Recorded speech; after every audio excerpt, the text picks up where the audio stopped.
Hey everybody, welcome back to another episode of Fraud Boxer. I got a previous guest back. I got a good friend. Some of you have even seen me on stage with him. I got Roenen back. How are you doing today? I'm doing great. How are you, Jordan? I am good. So we had you on a little over a year ago, and you are the co-founder of a company called Justt, who are having a pretty good run right now, if I'm not mistaken. So how are things going over there? Yeah, it was a great 2024. And we have big plans for 2025. Just closed our round C of funding. Saw that. So thank, Congratulations. thank you. Thank you. So a good start to 2025. We got big goals for this year, growing the teams across globally. We have our team in New York, London, and the Tel Aviv office. And excited for this year. Now, you guys have also, over the last year, forged some really great partnerships with some of the providers that a lot of us use to kind of make it easier for us to use your guys' product without having to do any sort of integrations where we can partner with you through them. My company was taking advantage of that. So, very happy there. So, thank you for making that nice and easy for us to do. So, in a roundabout way, we are still actually, even technically, still are a customer, but we've had additional conversations about how to get more out of your actual product for our own personal needs. So love to keep having those conversations. I know you sent me an email the other day. I just haven't replied because I knew we were going to talk in here today. So here we are. But today, you and I wanted to talk about something very specific and something that even as of the news yesterday, we're recording this the day after the inauguration, everybody. It's back on probably a lot of people's minds, and that is crypto specifically, and what friendly fraud is like in the crypto world. So what happens essentially when someone goes in and they puts their life savings into a coin that no one's ever heard of, and then the very next minute everything tanks. You probably see a lot of people calling their bank, issuing chargebacks, saying it wasn't me, it was all fraud. So you guys probably see this quite a bit through all of because you guys work in the crypto world. But let's go all the way back. Let's talk about your experience with crypto, and then we'll go all the way into how Justt and crypto is working together. Can we do that? Yeah, definitely. My experience in the chargeback space actually started in the crypto space, which is an interesting story in itself. I worked at a company called Simplex, who was purchased by Nuvei. They're both a Mm. payment processor, but an anti-fraud solution as well, specifically for the crypto space when you make a purchase of crypto with your credit or debit card. So they had to deal with both the fraud side of things, of trying to stop the illegitimate transactions getting through in the first place, but also with the friendly fraud once the transaction is complete. Yeah. And as you mentioned, maybe the price fluctuated, or there was some misunderstanding of what crypto is. As crypto becomes mainstream, some people don't understand what they're purchasing, and many other reasons. In the end, they can make a chargeback. And when they make a chargeback, the merchant of record, who is the provider of the goods or services, the actual crypto, is the one who deals with that chargeback. Um, I myself built the chargeback solution for Simplex to save them millions of dollars a year.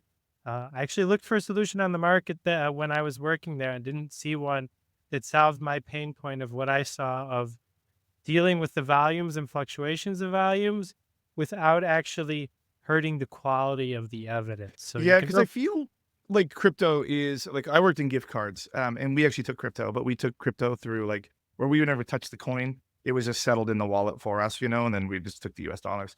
But we always loved it because like when we were taking a crypto transaction, there was no risk quote for us because the coin didn't originate from us. So like we just would take the coin and not do it. But if you were using a credit card or debit card to buy the same products from us, we would have upwards of 30% cancel rate on those orders just because the volatility of gift cards is so high on what our people don't always understand that like you can't refund a gift card. Like just because you bought like a $50 Burger King gift card, now you want to go to McDonald's, you've decided like you can't just exchange it. It doesn't work like that. You got to kind of commit. There's a there's a reason why, like, there's a code and all that, and I can't take the code back because now you've seen it and you could use everybody else's. But with crypto, I feel like the crypto craze happened so fast that and people were getting so rich so quick that, like, regular people started jumping in. And to your point, like you said, like, they didn't necessarily understand what they're buying. Now, I fancy myself pretty tech savvy, and I understand payments at a level that I think most people don't. I think it's fair to say. But every time I dip my toe into any sort of crypto world, I feel so overwhelmed by not only the coins, but the processes. Like, Ethereum is another main one, which then there's the Ethereum blockchain, which is its own blockchain. But then there's fees, and they call them gas fees, and that's to like basically that's the payment. I think of those as payment processing fees, Yeah. essentially. But there's just so much stuff that people don't think about when they're just like, I'm going to buy a coin. Here's $100 of my cash that I'm giving you through a debit card, and I expect $100 worth of crypto coin back. And then tomorrow it goes to zero, and they're like, "Oh, what's going on?" So I always think of it like gambling. Should I be wrong to think of it like gambling? Right. There's definitely something to that. It depends what coin you're purchasing, right? In the end, you mentioned Ethereum. If we talk about Bitcoin and Ethereum, which are the most mainstream coins today, I would say we passed that stage of maybe it's gambling. But Yeah, the those are other coin, stable, right? Yeah, those are stable. And then e- like they have like the word stable coin. Now everybody like I've talked about this. I have an episode in the past. Stable coins like backed by some sort of like actual currency, but then there's coins that aren't. yeah, So like yeah, but like Bitcoin, I think is the one of course that everybody knows, and Ethereum, like they hit the mainstream. My best friend bought a Bitcoin at 30 grand, and it went down to 17. And he was panicking. I told him to just hold, hold. and then now it's up over 100. Just He's there. very thankful of that. He wishes he would have Yeah, bought more, but I mean that's what everybody. Same thing with stock market, everybody. But right. yeah, so I guess what we really should start with is you have some basic concepts that you have listed for listeners to kind of get their head around it. Can you take us through those for it, please? Yeah, for sure. I think it's really important to understand when you do purchase crypto, as you mentioned, where are you purchasing the crypto and how are you purchasing it?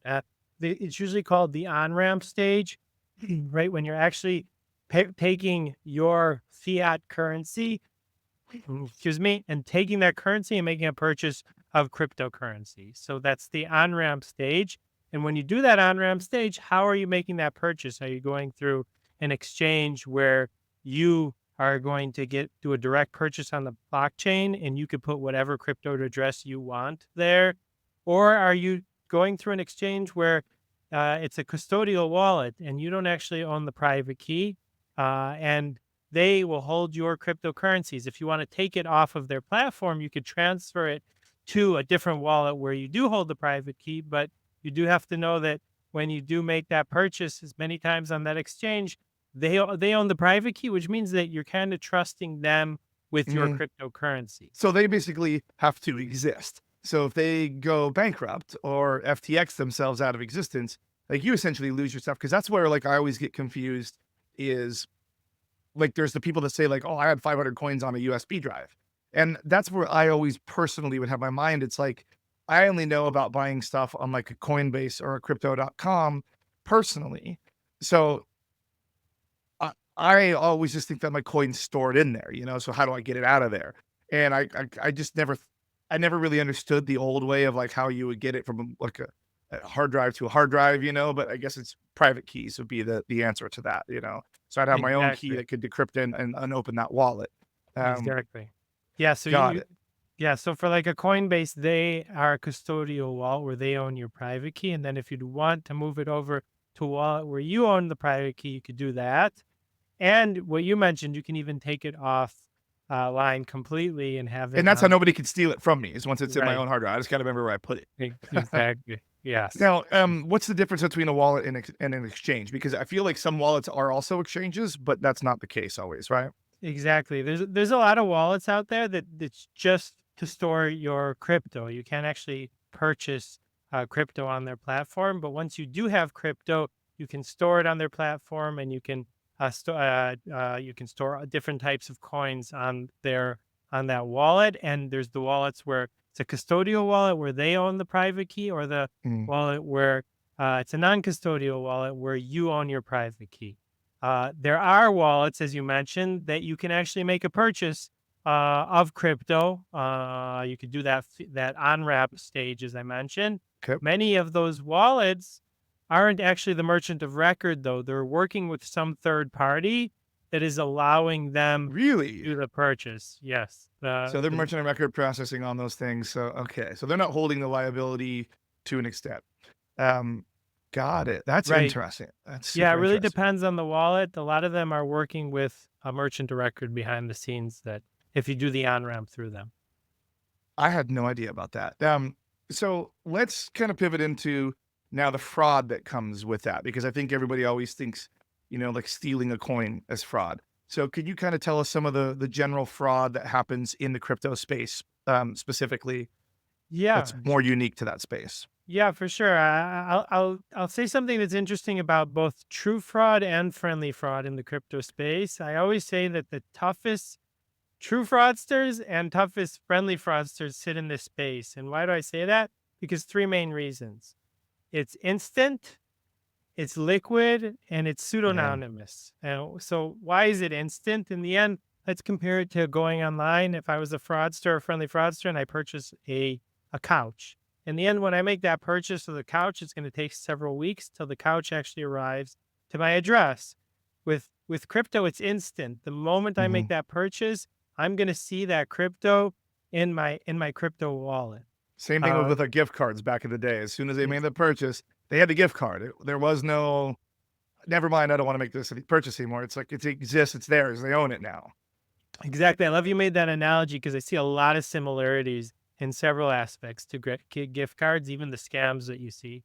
The I second bet. thing about being liquid is think about when you purchase a couch. If I was a true fraudster, I basically stole a couch, but I want cash. I have to figure out how to sell that couch.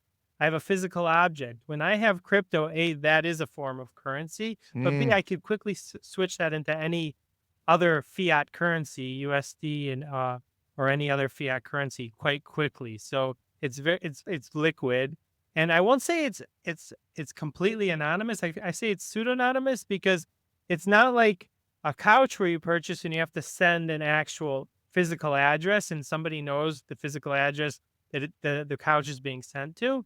It is a crypto address that they don't know who is behind that specific crypto address. However, you do see every transaction on the yeah. So blockchain. you can follow it forever. Right. You can follow it as well as at the on-ramp stage, you do have to provide the credit card information, all those that information. And if, for example, you are a friendly fraudster, you are the true card holder, you're just trying to get something for free, maybe. So they do have your credit card details. And so it's not you're Yeah. not completely anonymous at the on-ramp stage. So, I mean, I think we're definitely gonna talk about, like, the fraud that comes with that and the chargebacks, like using stolen credit cards to buy, the true fraud. But essentially with crypto, when it's on the chain, you can see where it goes, but you can't really get it back, can you? Unless you are the actual wallet that's hosting it, like, where you still it's your key. That's the only way you can ever claw it back, right? Like, Exactly. That's the biggest problem is once the transfer has been made on the blockchain, there's no way to claw it back like in the card space where you can do a chargeback and claw the funds back. That's it. so Once any of these merchants that are, well, they're always a merchant of record, but they're really out the money if they lose a chargeback. Like, they're out the money and the coin's gone. Like, it's right. gone. Like, there's It, almost the zero chance to get it back. Is there ever a chance to get it back?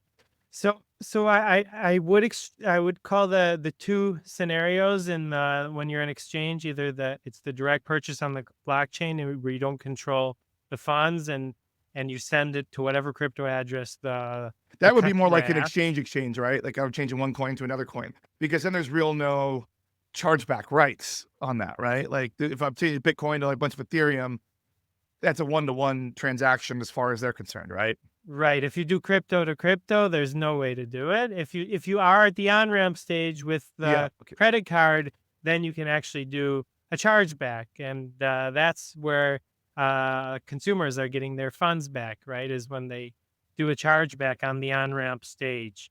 of the crypto purchase. They're not doing a chargeback in the actual blockchain ecosystem. Yeah. They're doing it in the credit card So ecosystem. let's go into specifically then, since we're here, let's go into the different types of chargebacks, the causes of them, and what specifically we're seeing. Because the on-ramp phase is for me in my head is the likely spot that we are going to be seeing it. Like either I bought a coin and it failed, or I just wanted my money back. So I called my bank, liar buyer, said, "Give me my money back. It was fraud." Or someone actually stole my credit card, bought crypto, and then transferred it out to try and get it. Because I mean, if they get it, they get it. It's theirs, right? Essentially, at the end of the day. Right. So tell me from your experience, what are the causes? What are the types? What's unique? Yeah, for sure. Um, what's really interesting in the crypto space, I always like to compare it to like an ATM. Many times the the individual purchasing the crypto at that on-ramp stage doesn't even want the crypto. They want to purchase something else with the crypto, Mhm. Got it. right? So it's like going to an ATM, pulling out $100 from an ATM, then going to buy a pair of jeans with that $100, and then you don't like your jeans, so you do a chargeback on the ATM. What does the ATM have to do with your pair of jeans? They just gave you the $100 that they did their service. And you Yeah. see this in the crypto space a lot is an individual will make a purchase with crypto and they can't get their funds back if they don't like the purchase that they made. So they take it a step back, one step before, and they go, wait a minute, I purchased this crypto at this exchange at that on-ramp stage. I could do a chargeback on that stage. So the merchant of record who actually provided the crypto and did everything properly is now getting a chargeback from an individual that's unhappy with, let's say, an Airbnb that they purchased, or Mhm. some type of rental or car that they purchased. Right? That's what they would be upset with in the end. So there's a lot of confusion, and I relate it back to the next point that I always say is there's a lot of misunderstanding. A lot of times it's consumer misunderstanding. I feel like that's such a huge driver of the specifically the first party fraud, that and the price fluctuations. But yes, keep going, please. Yeah, for sure. And it's like as something becomes more mainstream, but as you mentioned, even you that knows the payment space so well, there are things that confuse you in the world of crypto. And I can tell you that I come from the world of crypto, and there's still things that confuse me in the world of crypto. Yeah.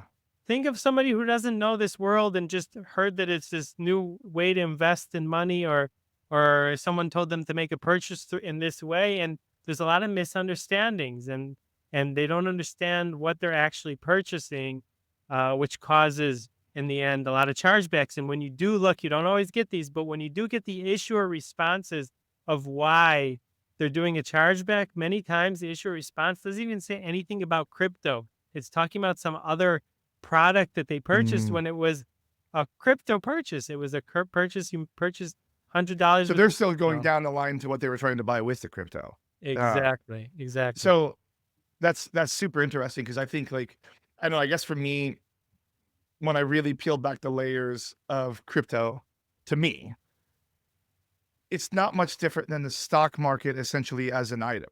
It's something that it's like a piece of something that you own that goes up and down in value based on the market's demands at that particular time.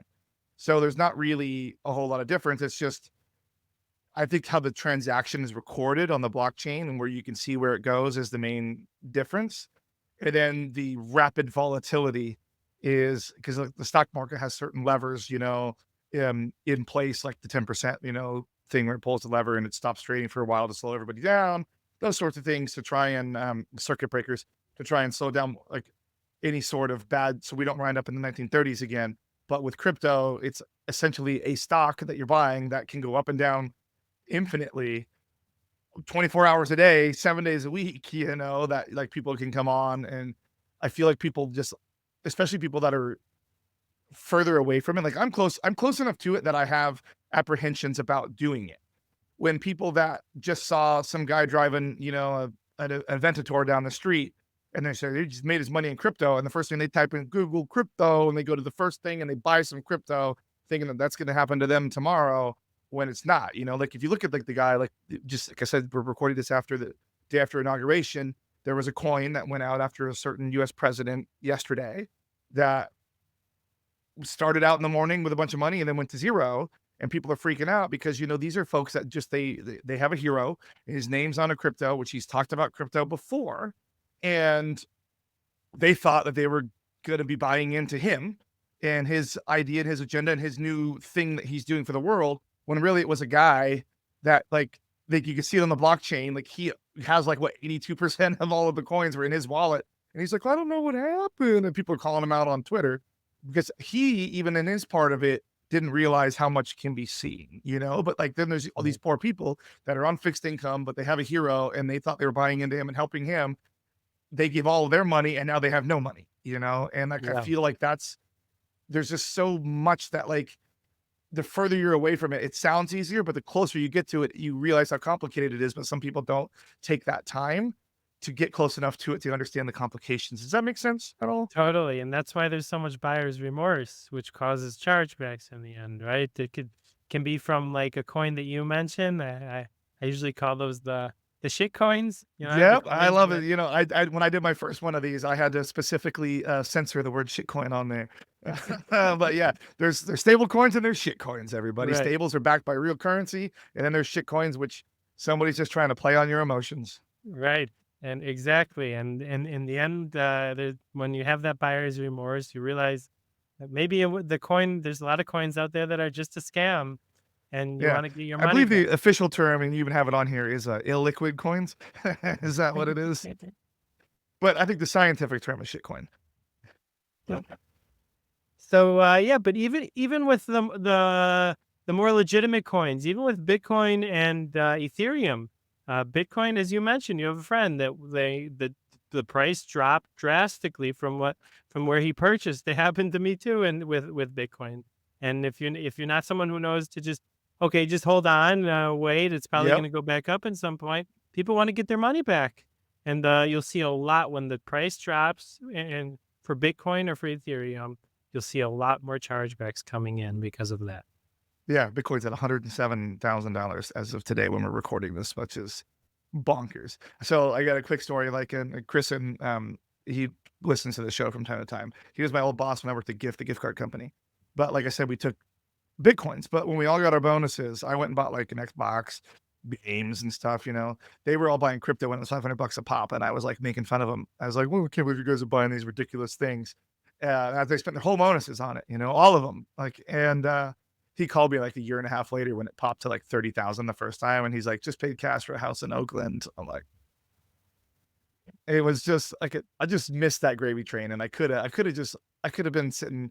You know what? It was like I could have had what 10 coins. I could have had $1 million if I just would have bought that instead of the Xbox and a bunch of other just useless stuff that I don't even have anymore. I have none of the things that I bought with that bonus. So Yeah, always a good another time. feeling. I was in the same place. I joined the world of crypto back in when it was $400 a coin, and I was working in the space. I didn't make my own purchase. Yeah, because I I remember was watching, staying we had a upside. founder that was like, "Oh, it's gonna go to 50 grand," and I was like, "Nah, I never will." He was like, he would always say like these like ambitious, like outrageous, likely optimistic things, and I was like, Right, "Nah, no." right, But right.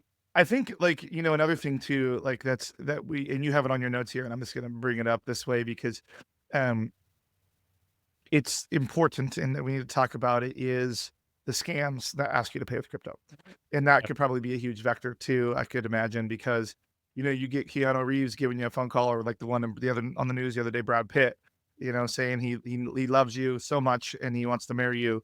But if he just needs to get his eye surgery, if you could just send him a little bit of crypto, he could get that surgery done. The same thing like you have on here, specifically IRS scams. I see that quite a bit. I also see the toll roads scams and things like that, and ransom emails that come in say, "Give me Bitcoin to this wallet on there."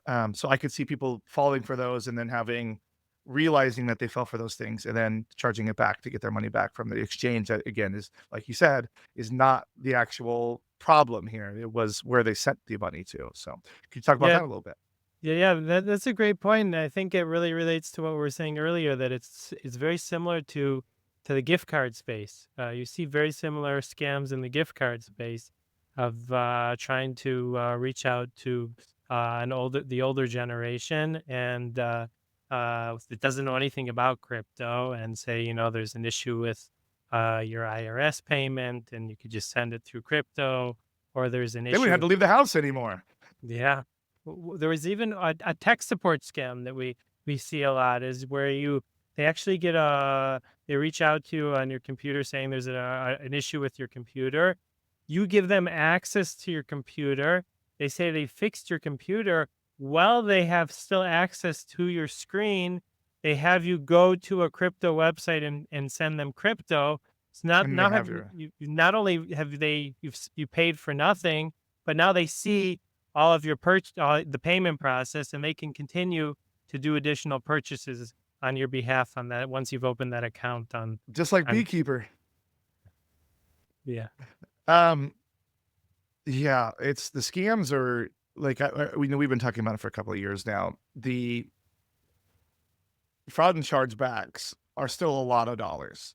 Return abuse, it's like 800 something $1 billion globally. But scams, I mean, these are $1 million a pop a lot of times.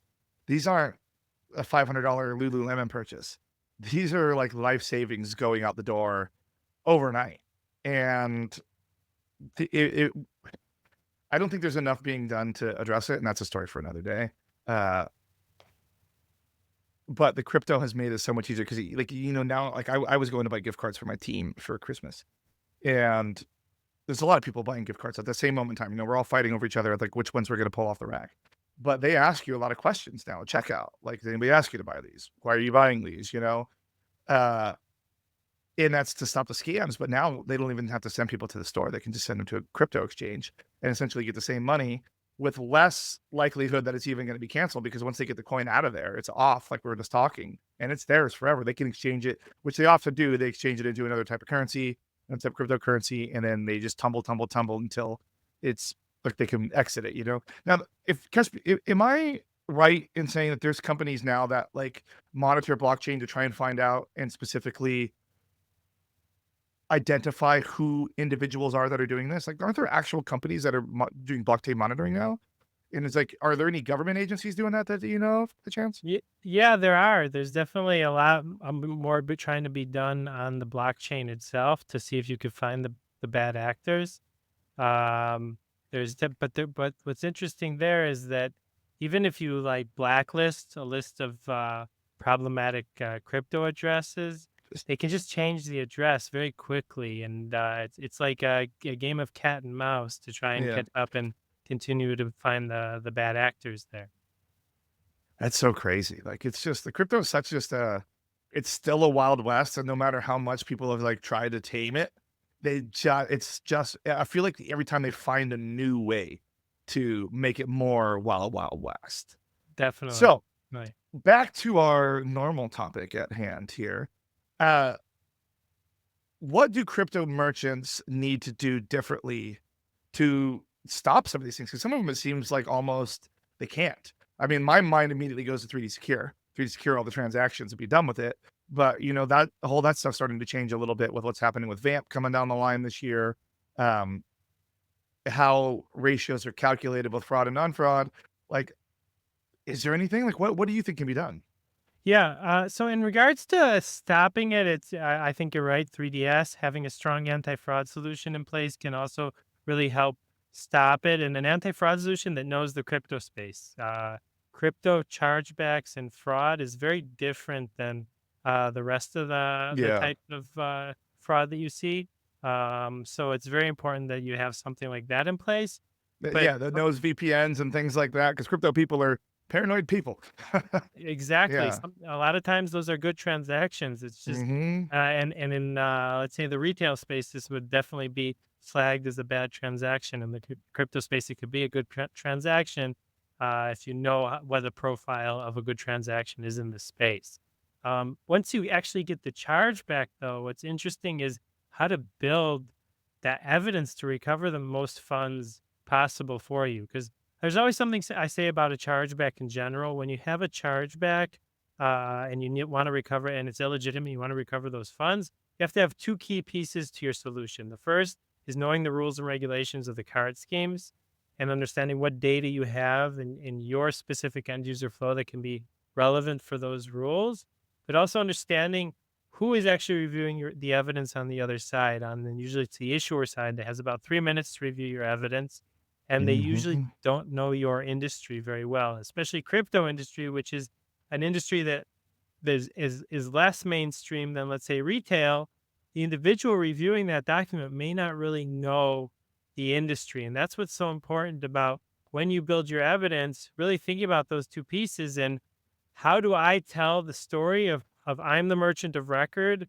This is the service I provided, especially if the cardholder is telling their issuer, I'm not happy with the automobile I purchased, when there is no automobile here. I provided them with crypto. I'm in exchange for crypto, and I've Yeah. done everything I was supposed to do and Basically a work bank. correctly.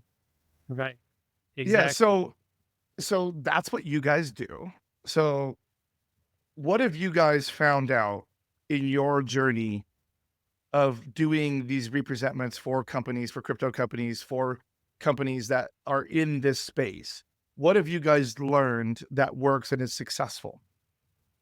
Yeah, I think it's really important to not have a solution based off of generic templates, and that's really Oh, one of the yes. reasons we built Just. We saw the ability to scale because crypto volumes fluctuate, so you have to have a scalable solution. You can't just have a manual team, but you also need a tailored solution that each case gets a tailored response to that specific scenario. So, uh, the way we do it at Just is using our system based off of dynamic arguments. That based off of the Mm, data, it chooses which arguments to use for that specific case, how to design those arguments, and where to place that argument on the actual document, the evidence document that's being created. So you get a tailored response for that specific case, but it's scalable. So when volumes of chargebacks increase, the same top quality evidence is going to be uh, processed for each specific case.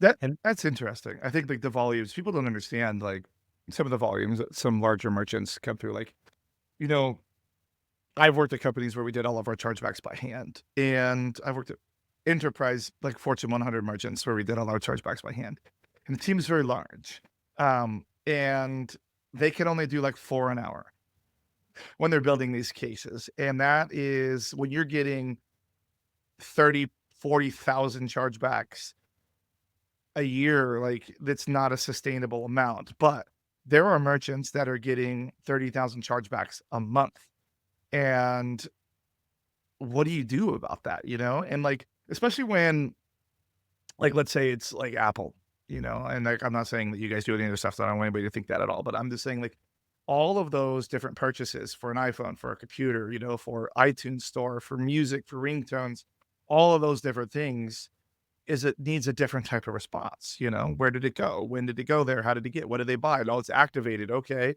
It's making phone calls, like all of those things. Like, you have to have somebody normally do that, and that's daunting. The same thing with crypto, like, what did they buy? What are they complaining about? Where did it go after they bought it, you know? What happened here? Who bought it? What did they buy? What did they exchange it for? All of those things.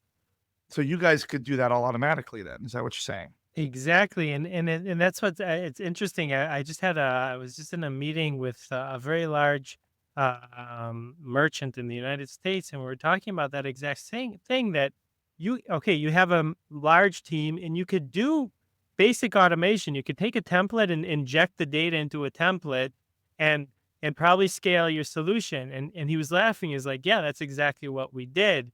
And then we saw our win rates go down because we didn't have the humans dealing with the cases and tailoring it. I said, exactly. That's the issue. If you use a generic template, you're going to Yeah. get the scale, but you're not going to hit the same win rates you want.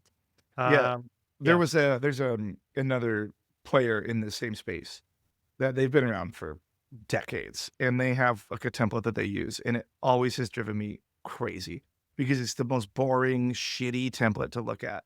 I mean, I don't know if they still use it. It's been, like, 4 years since I've seen it, but, I mean, we changed it. We had it when we used their product, we had to change. We're like, "We want our own cover letter. Sorry, like, that's gotta go." But it's one of those things, like, if I was, like, especially, like, a Gen Alpha or, you know, that's just an instant workforce or a Gen Z kid, that is starting, they're approaching 30. And this was my job, was to like look at these. I don't want to see that same stupid page. It tells me nothing. I got to now click, I got to scroll. Like my thought was always, I want to see, like, for as what I would think for what they would want to do is I want to see what am I looking at? Why am I here? Immediately. Like immediately. So I would always like bold things. And if it's supported color like Amex does, I would change the color so that their eyes were drawn to certain things to exactly say what they're supposed to be looking at so they could try and make a decision. My goal was to always make it so they could make a decision without scrolling. That was always my goal. Now, granted, you can't always do that because you have to have terms of service and things like that in there, like at least a part of it. But like for the most part, I wanted to basically prime their mind when they looked at their screen with what they're supposed to be looking for and already preset like, oh, well, they said that they should win because, there's already compelling evidence. Well, let me just double check that. Oh, yep, there it is. Okay, moved on. Next, that sort of thing. Yeah. So, Totally, yeah. you're totally on the right track. I always say that it's like building a resume, because if you're building a 20-page document and that issuer only has about 3 minutes to review it, they're not reading all 20 pages. So it's exactly what you said. Can they, on the first page, already quickly understand that you as the merchant are in the right? If they want to dive deeper in, they can dive deeper in. So like a resume where you know that someone's not going Mhm. to read your entire resume, but they need to Cover quickly letter. understand that you have the skills for the job. So Yeah. that's how we built our technology based off of that idea of how an issuer is reviewing the evidence and how the dynamic arguments are chosen and where they're placed. Because different issuers also, though they are all working based off of the card scheme rules, they're all have their own internal processes, and some things are more important than others. Super interesting. So, are you guys like, do you have any specific trends that you're seeing in the crypto space that you guys are seeing on your side? Yeah, we see several trends in the crypto space. What's really interesting in the crypto space is the volume fluctuations.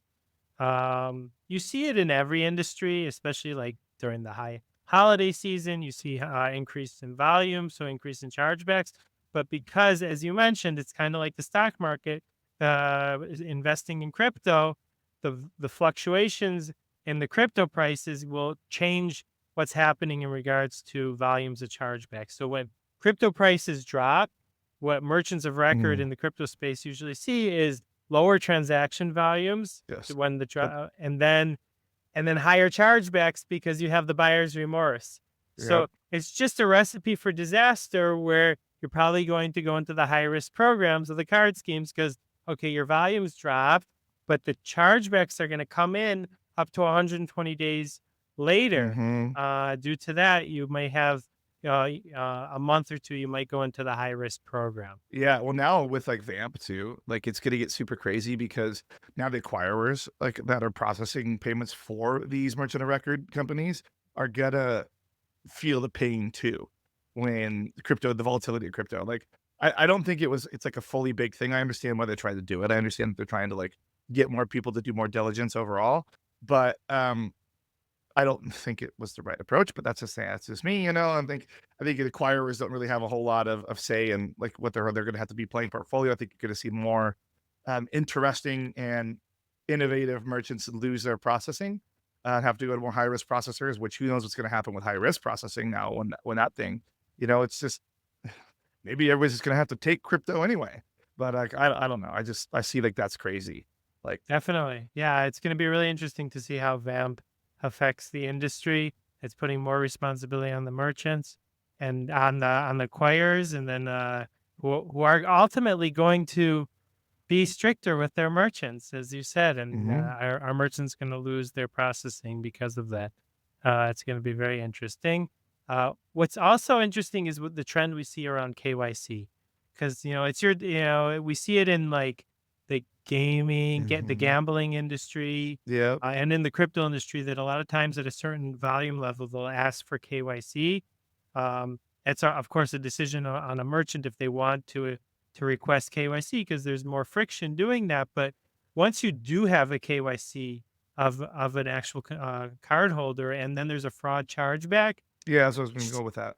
it increases your win rate greatly, which is So you incredible. can add that evidence in that says, look, I asked if he had lived at 123 Main Street, and if this was also if he has a mortgage based at this company, blah blah blah blah blah, all that KYC stuff that we get. So you can add that in there and say, look, it really was him, I Mm. think that if you go through a KYC process, you should lose your ability to have chargeback rights. But, Right. that's Yeah. me. But it definitely increases the win rate. Like you can it can increase it even by 30-40% the win rates for fraud reason code chargebacks if you have that data. So that's something interesting as well as what's Crazy. also interesting is the high ticket values. Uh, Yes. We saw this as anything we had a transaction like at Ticketmaster was over $500, it was like 4 times more likely to be fraud than it was if it was under $500. So, right. yeah. So what Right. do you see it? So you see a higher chance of fraud because they want to try to attack higher ticket values, good fraudsters. But also what you're seeing is that the issuers are willing to risk more and push cases to the later stages, and maybe it's worth the merchant to push more as well to go Yeah. do the pre-arbitration and arbitration stage. Yeah, well, that's because the issuers are getting $500 out of the merchant to go to that stage. So, Right. yeah. So if the merchant loses at that stage, then they get fined an additional over a $500 fine. Mhm. Whatever entity loses at that stage receives that fine. So either the issuer or the merchant. But what's interesting is it's worth it, and you can win a lot of those cases that are you have Yeah, I guess if strong it's like a evidence for. $100,000 Bitcoin, it might be worth it to try and go down that path and plead my case additionally. Yeah.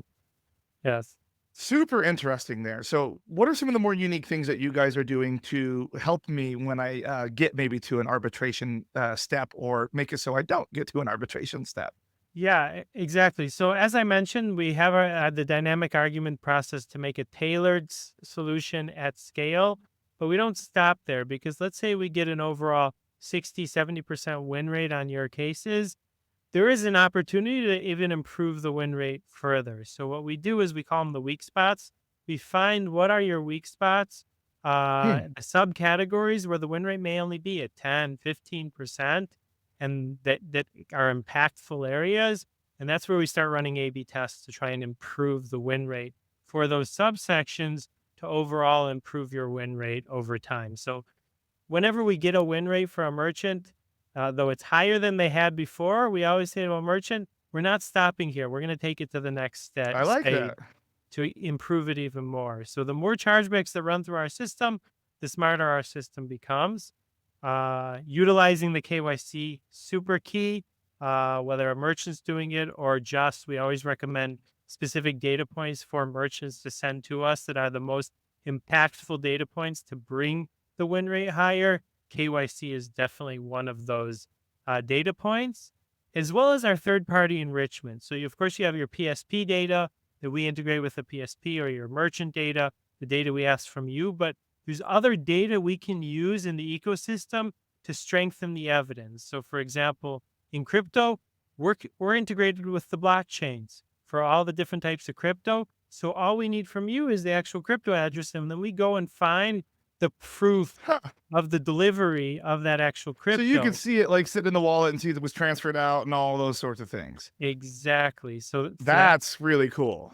yeah. That's really cool. So exactly. So it builds the evidence stronger without having the merchant have to lift additional and provide us with additional information, as well as third party enrichment to prove that it's not true fraud. So, for example, connecting points like the IP, phone, billing, the names behind this, the distance behind those data points, and to try and connect that it's either the true card holder or somebody connected to the true card holder that is making the transaction. That's really cool. Like when that blockchain one alone, look that sold me there. Anybody, if these things are starting to like jump out to you or want to have additional questions or talk about some of these things are resonating with you, I will put the link obviously to Just in the description below. I believe I have some QR codes that have been popping up throughout this episode too, that help you get to more information. I will of course be putting Ronen's information in the description as well. So if you want to learn more, those are a lot of resources that are available to you right there. I think some of these things are really, really cool. Like, they've made a lot of headway really quickly in the industry, which usually means that the product's pretty good. So I have to say, I'm happy with it from what I've used it. And I don't even get the whole thing. I don't get all the cool third party enrichments or any of that. I just get the basics. So, um, yeah, I could only imagine what it would be like if I had all of it. So, yeah, again, everybody, check out those links. So, as we wrap up here today, what are some of your predictions around some of this friendly fraud stuff, and what needs to change to really fix them, in your opinion? Yeah, so I'd say in general, even outside of the crypto space, friendly fraud is growing. It's something that even I think it was in 2022, Visa was quoted around saying that it's growing by 20 or 30% a year, and it's not going Mm. anywhere. So I think it's really important for merchants to either have some internal solution to handle these volumes at scale, uh, or work with a third party that they trust that could handle their volumes. I will It's say, Mastercard in March of last year put out a report that ran through some of the friendly fraud numbers, and specifically when it comes to gaming, like online gaming, Fortnite, and basically all digital delivery goods like gaming, 74% of all fraud chargebacks they are counting as friendly fraud. 74%. Now, I've said that a couple of times on this before. That is numbers that are out there. I think there's a little bit of ATO that's mixed in there, sophisticated ATO personally. So I don't think it's all really that. But if you look at like gaming, like the Fortnite points or the GTA shark cards, those sorts of things, there probably is a decent amount of like children using grandparents or parents' credit cards. But I believe that there's some stuff coming in first party trust to address that as well. So exactly, yeah. That's also something very important to know is those rule changes like first party trust or Mastercard or CE 3.0 by Visa to understand can you build a stronger solution to recover more of those funds for you as the merchant. and I do like the idea that like offloading that you guys to knowing those things so I don't have to. I mean, obviously I have to for my job, for me personally, Jordan. But I think a lot of other companies or companies that build solutions that like are more chargeback facilitators where I have to upload my own data and submit it myself through their portals or their platforms. They don't really care as much. Like we've built this, like it's your job to learn the rules, your job to learn what to include. Um, I don't know if that works anymore in the modern world, Yeah, personally. yeah. Like if I'm paying for a service, I kind of want service. Does that make sense? Totally. Totally. That's why we built Jest, to be honest. You can have a tool. Let's say you have a team of 10 with the tool, you only need a team of five, let's say.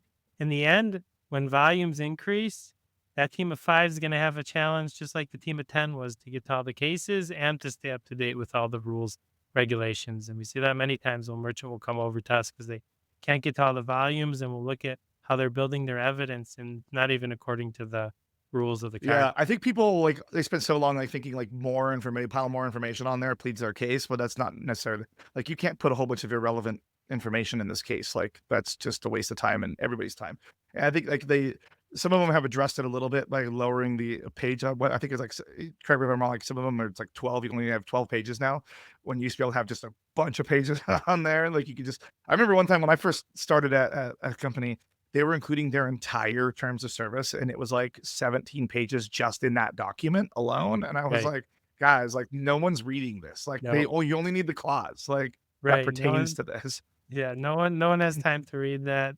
Links, you people put links in the evidence. Nobody's clicking on links Yeah, no to, one's clicking a link. Their computers yeah. aren't even gonna let them click the link. Uh-huh, It exactly. looks like a flat like TIFF to them. It's an image.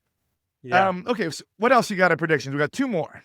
Yeah, exactly. So I think also the volatility of the crypto space is going to continue. Yep. As you mentioned, Bitcoin is over 100. Is it going to stay that way? I don't think so.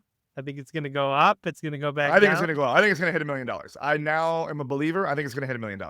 Right? Yeah, but So it's gonna go up and down before it hits a million. It's yeah, quite a it'll few drop times. back under 100 before it hits a million, but it's gonna hit a million. I didn't say a timeline. I didn't say it's this year, but it's gonna hit a million at some point. Right, and as it's become a store of value, for example. So like many consumers are looking at it as a way to store their funds, and when it Hmm. drops, the fluctuations are definitely going to be a pain point as we continue to see more of this friendly fraud. And finally, I really think we talked so much about the merchant side and the pains there. Think about what's happening on the issuer side, and they have Yeah. hundreds of people too dealing with these chargebacks. And I think there's a huge opportunity to for the issuers to start using more technology to submit the chargebacks into the ecosystem, but also review the evidence of the actual merchants, because it's not scalable in the long run what they're doing. You guys should build something for them too. Mm. It's And a then, you know what you work could in do? You could progress. have the two systems talk to each other so it could resolve them instantly. So, Exactly. Mhm. Well, thank you so much for your time again coming on the show. Uh, everybody, like I said, I'll put Roenen's information in the description below. Links to Just, like I said, QR codes have been popping up for people that are watching this show. Scan the QR codes, learn more information there. So much good stuff. The product is evolving rapidly. It's scaling rapidly. A lot of partnerships. Like talk to your fraud providers too, because you might already have a partnership on the back end that you might not even know about, that you could take advantage of Just services without having any sort of integration. However, if you want to do an integration, I'm sure they're more than happy. You guys have connections to most of the actual processors these days too, right? Like, so Yes. it's pretty quick and painless. You want to run through that real quick? Yeah. We're integrated with over 45 different payment processors and acquirers today, the top names in the industry, and we're always adding more. And we integrate with, the savvier tech ones of the world, like the Stripes of the world, where we're integrated with their API, as well as the older, clunkier systems. We know how to automate the process of pulling the chargeback data from their systems, and once we build the evidence, automatically submitting the evidence back into their systems. So there is no human error and there's no issues with scaling of submitting the evidence. So, yeah, we work with all the major PSPs. Boom. I love it. Well, Roenen Ben-Ami, everybody. Thanks again for coming. Just love the product. Happy to see you guys grow. And I'm sure I'll have you guys on again. Amazing. Thank you, Jordan.